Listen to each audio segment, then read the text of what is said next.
Hi, in this video I'm going to show you how you can use the NOAA tables to solve for the tides and currents at any time using the NOAA diagrams. So this is how you do that on the Coast Guard exam. Okay, so let's look at this problem. On October 3, 2023, you'll be docking at this particular terminal in Baltimore at the first high tide.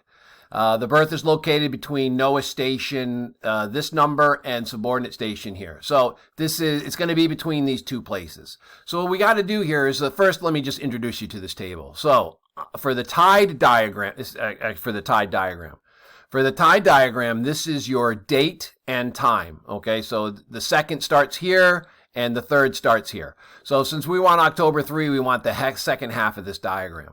So now this is a low tide and a high tide, and you can see on the y-axis here that this is the height of the tide. Now you'll notice that it starts at 0 and there's no negative. So we have negative tides in our system here in the United States.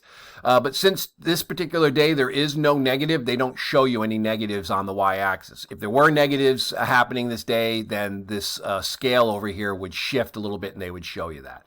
So since there's no negative tide on this particular day, we don't worry about that.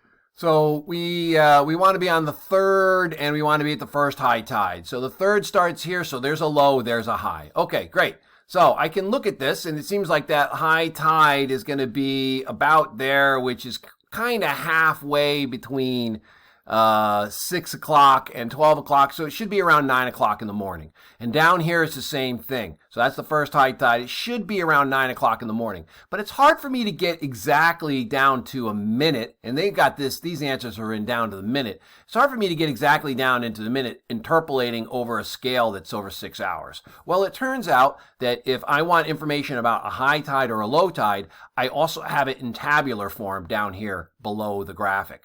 So I'm interested in the first high tide on the third. So this is the second, all the data for the second. This is all the data for the third. So it's Tuesday. So time and height. So the first, so that's a low tide. 8:56. Okay, so at 8:56 on the, at 8:56 on the third is the first high tide. And down here at 8:56 on the third is the first high tide. So the answer is going to be 8:56. That's how you solve that problem. So just to recap, so introduction to the diagram, x-axis is the date and the time, y-axis is the height of the current from mean low or low water. You won't see negative tides unless there's a negative tide that day. And you have the table of highs and lows below the diagram. And then the solution to that problem, well, if you're between the two, you're going to have to interpolate. You find the time at both of the stations. Okay, in this case, they are both at 8:56, so there's nothing to interpolate. It's just 8:56. But if this again had been at 9 and this had been at 8:50, you would have chosen 8:55. Okay, so the answer for this particular problem is B. Okay. And again, as I said before, you could drop down and get about the right time, but